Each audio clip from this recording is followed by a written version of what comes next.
It really looks beautiful today, looking from this angle, this height.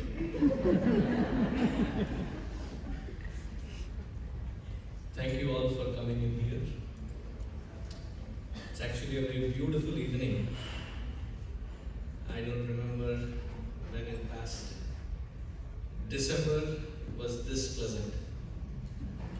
Hope you all are having a pleasant evening as well.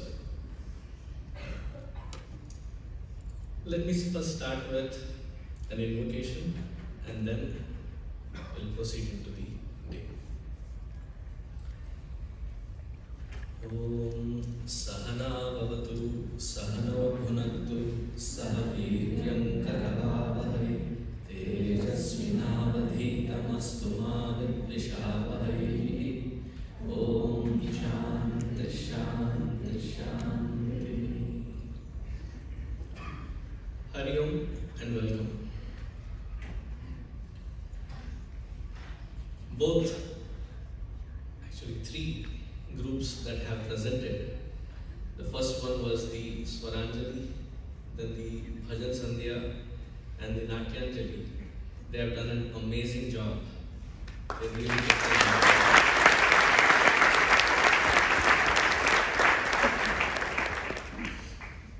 This year, unlike the last 3 or 4 years, we had to shift the venue from being in-house into out-house. And the reason was that which we thought would be a compact, nice, cozy environment was getting overflowing.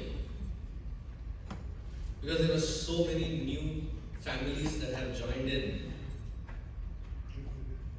that we have about 1,500 kids, and the last 26, 27 years of being here, I would say that generation which has graduated, settled, now come back as couples with their balavihars. So 26, 27 years, the family has expanded.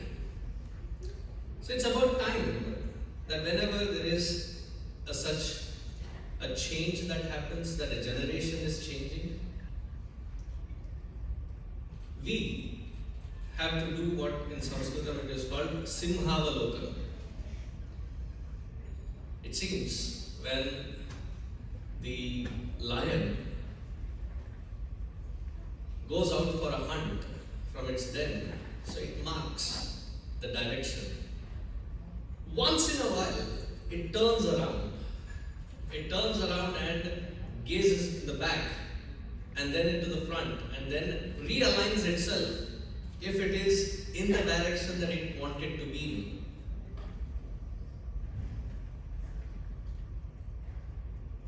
So when we are expanding, it is always good to go back and check as to why. Why did we begin all this? Because wherever there is a sense of baseline of clarity, the inspiration is that high. The deeper is that clarity, higher is that inspiration.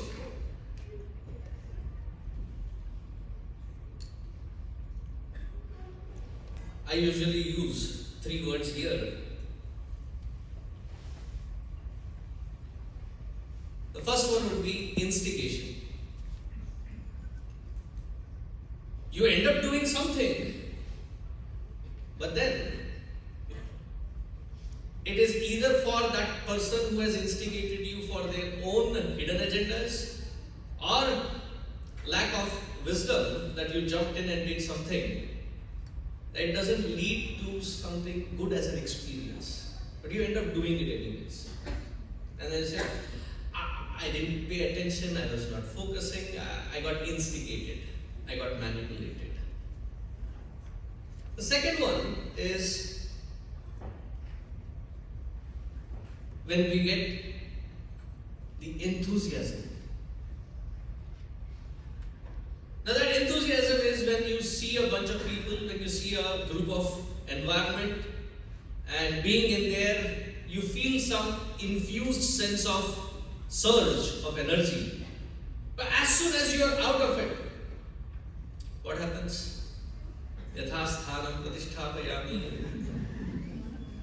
And the puja vidhi, the last step is you bring in the Lord, you bring in the Bhagavan there and you perform the puja and then you place him back. So similarly, that environment, as soon as we are cut away from it, that surge of energy is also drained.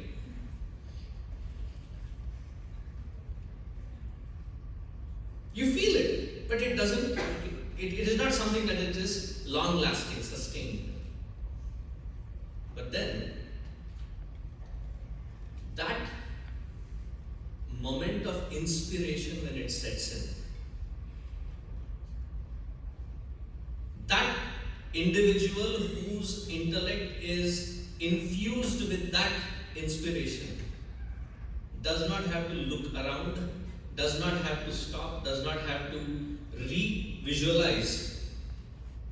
In fact, such person's presence brings in that momentum in everyone around. We know how somebody can be instigated. We know where we can borrow some momentary surge of energy. How does one find this inspired moment that is so long lasting that we can continue with the head high, being the inspiration as well as leading many around? And the secret lies in if we have that sense of clarity.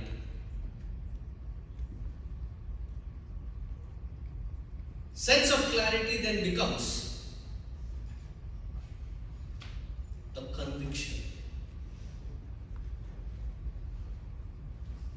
None of us do anything in life without a personal conviction in whatever we are doing. From that moment's maturity or understanding or the sense of truthfulness, mark my words, I am saying from that moment, because at that moment it may appear very real, very truthful, and you feel that, and then you get convinced of it. That is when we do what we do. However insignificantly small it may be, or however brilliantly great it may be, conviction has to be there. But imagine if that conviction is born from this clarity. That clarity which is the source of this inspiration, that clarity becomes conviction.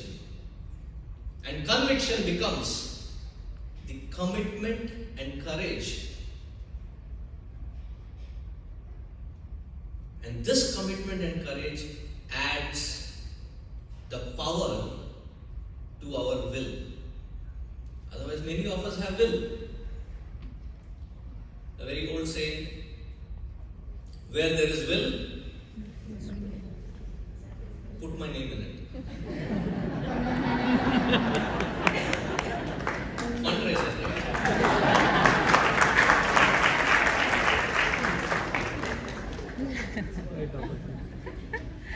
We all have will, desires are there.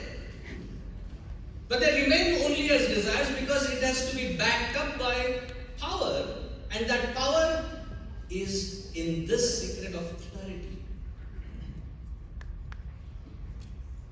So as we are expanding, as new families are joining in, as new volunteers, sevaks are joining in, as we are expanding and Balavihar is growing, Yuva Kendra is growing, there's a moment to stop and share that clarity, so that it is not just one person forging ahead. That is what Gurudev did when he established. It is not good enough if he alone were to lead this, but he created such inspired individuals with instant clarity that even after him, for so many years, this has only expanded. So it is that moment, I would say, wherein one generation change has happened. So beautiful is the change that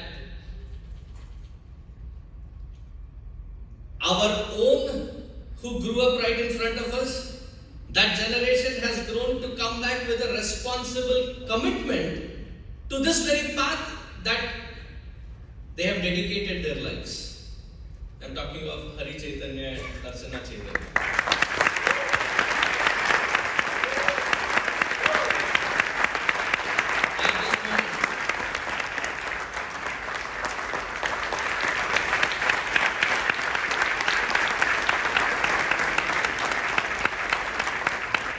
At this moment, I would also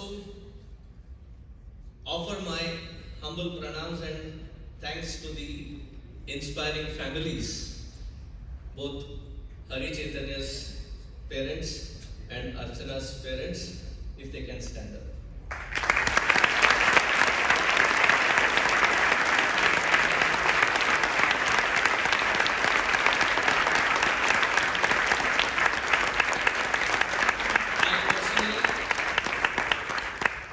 On behalf of not just this congregation, but the entire generations to come, thank both of you for giving us the gems.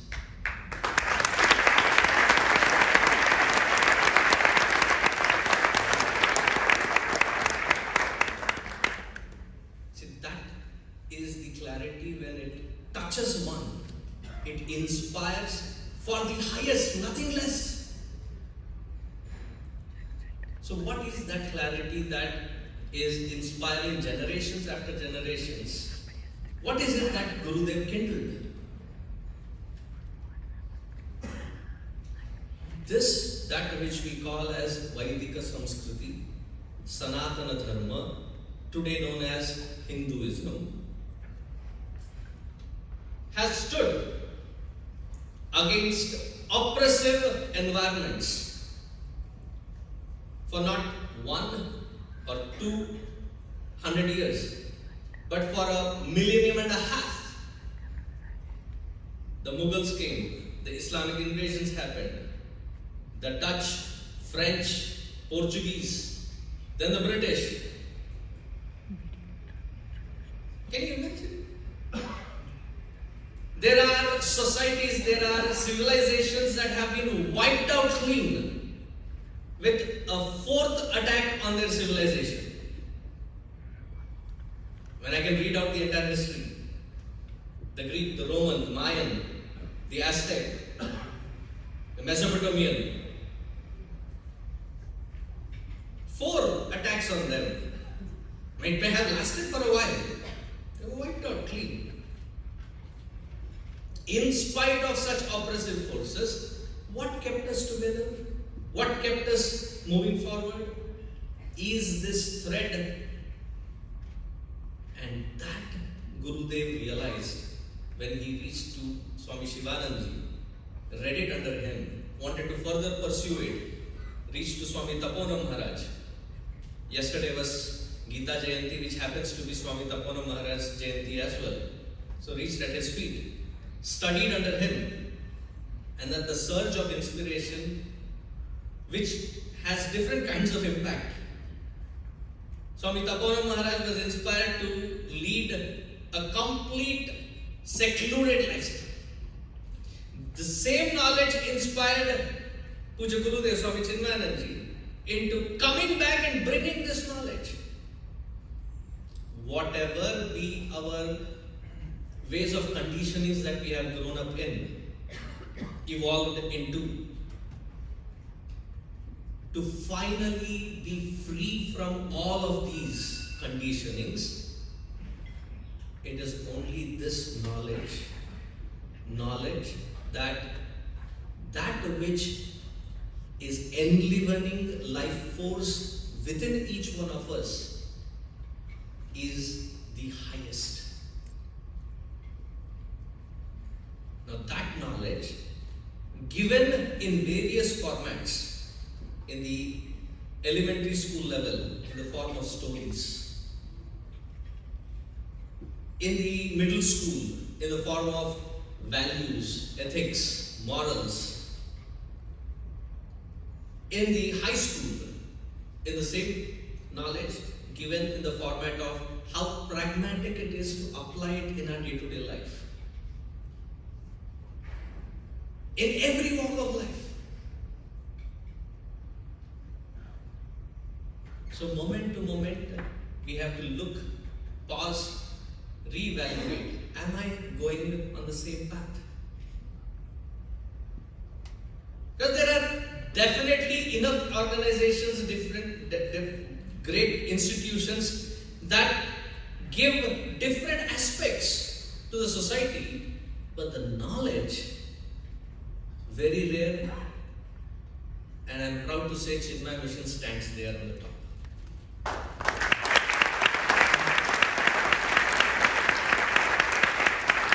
What does this knowledge do?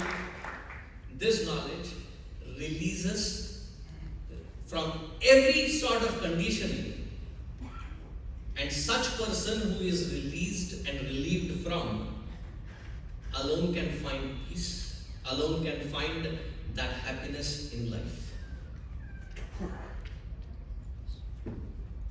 Every other help would be a temporary help. You give, as much you give, that much is sought. But knowledge is one that you give and they liberate.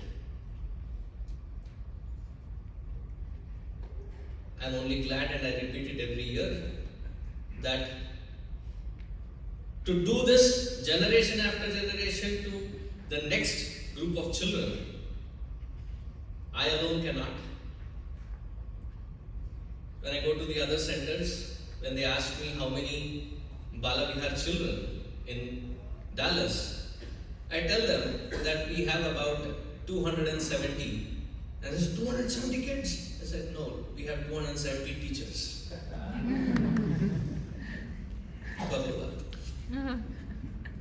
I wouldn't have done it alone. There's a good support of the sevaks and sevikas as teachers. There are another 100, 150 of them in the background, who you will never see them. And they're not there for this limelight.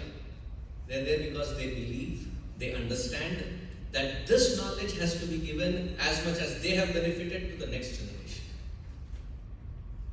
When that clarity sets in and becomes a conviction, each individual turns to become Chinmaya.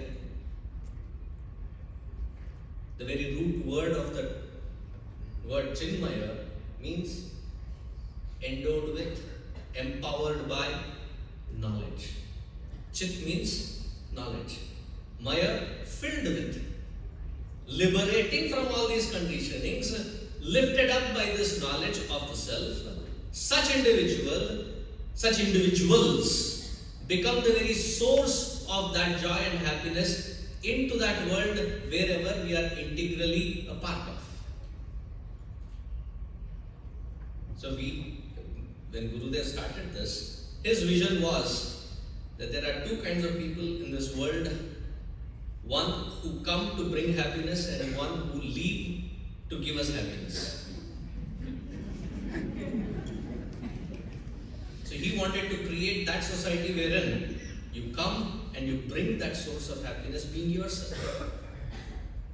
And not that it is somewhere in the Himalayas or in some caves or in some Gurukul or in some forest. Each walking individual will become that Chinmaya. That clarity if we have. We have gone through here in this Dallas Metroplex for the last 27 years. I tell you, another 25, 30 years, easily we can sail through. But this clarity has to be our anchor. And I'm glad so many of us pitch in at various levels of help and resource and seva to make this a possibility. To each one of them who is not present here, and to each one of you who is present here who help us make this a reality. Not a possibility, it is already a reality. To each one of you, my thanks, my heartfelt gratitude, and I invoke Puja Gurudev's blessings on each one of us. And at the end, I will also say that it is a great joy, pleasure, pride to see two young kids when I saw them first time in 2002, 2004. That they are now standing right next to me, shoulder to shoulder, taking up the responsibility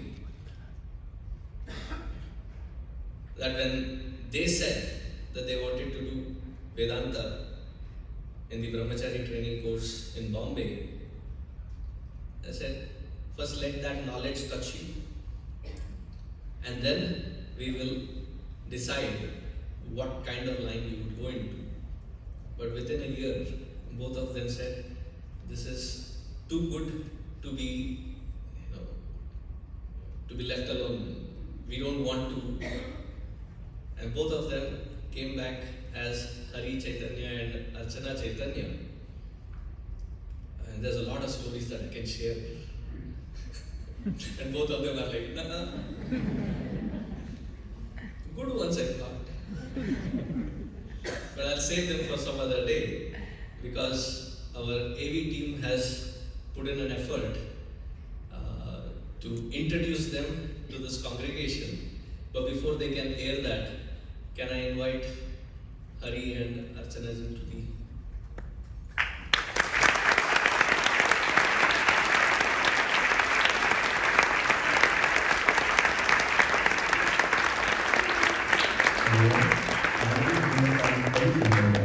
and I'm one of the two new brahmacharis here in Chinmaya Mission Dallas, Fort Worth.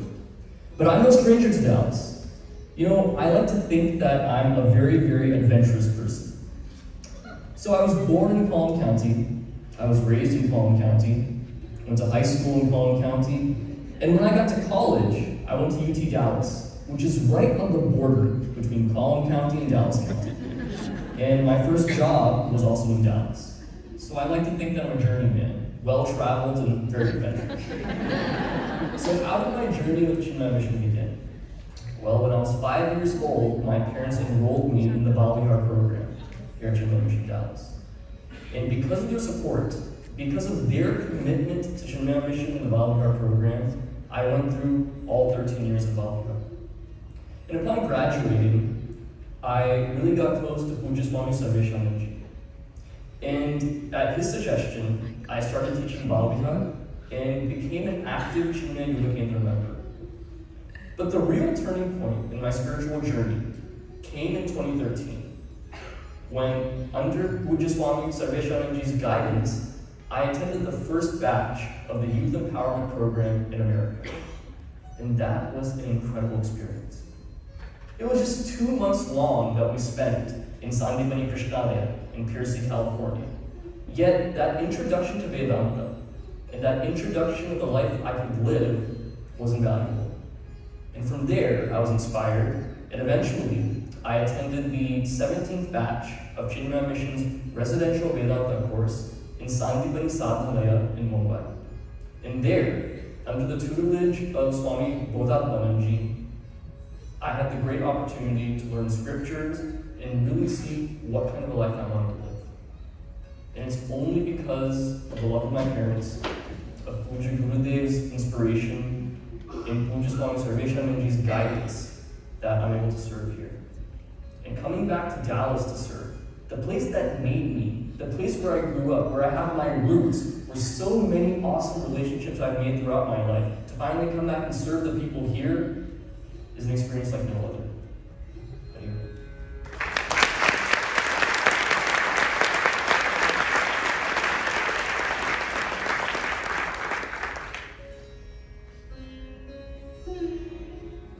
Hello, I am Brahmachari Archana Chaitanya. I was born in India, but my family moved to the US, specifically Northwest Arkansas, when I was about 3 years old. And I remember when I was in probably 3rd or 4th grade, a few parents in my community wanted to study the Bhagavad Gita. So my parents included, started this group and eventually invited Swami Sarveshananji here from Dallas to conduct the Bhagavad Gita classes there. And that was when Chinmaya Mission and Bala Vihar started in my hometown. So growing up there, going through the Bala Vihar was a great experience for me. I was able to connect to my Hindu roots and culture on the weekends, as well as see how life was in the American South, obviously, growing up. I'm very grateful for that time and for my parents' support through all those years with Bala Vihar and the mission.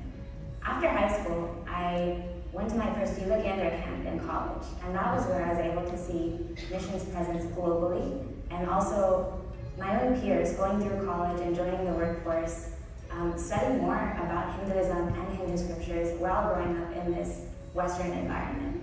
So again, that was a very eye-opening experience and taught me a lot. And that was also where I heard about the Youth Empowerment Program, which is a 2-month course conducted in the summer by our Swami Sarvesh Anandji. And soon after the YEP course, I moved to Dallas, again for furthering college education, and was able to serve here in Dallas, teaching Bala Vihar, attending CHIC classes, CHIC camps, junior CHIC camps, all the different vibrant activities that we have here in the Dallas community. And soon after that, I was able to attend the Vedanta course in Mumbai, India, and very fortunate at the end of the course, under the guidance of Swami Bodhapanandaji, to be posted back here in Dallas with this same community that I was inspired by throughout my college education and early years after that. I'm very thankful to my parents for all of their support along the way, and looking back, I cannot express the gratitude I have also to Puja Gurudev, and very much look forward to growing and unfolding here in this Dallas community, the very same community that has inspired me to take this path.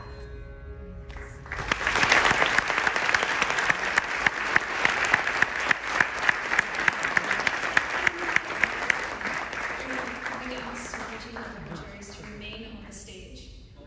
Remain on the stage, please. Thank you. And I ask Srimati Asha Gateji to come to the stage, and Sri Devi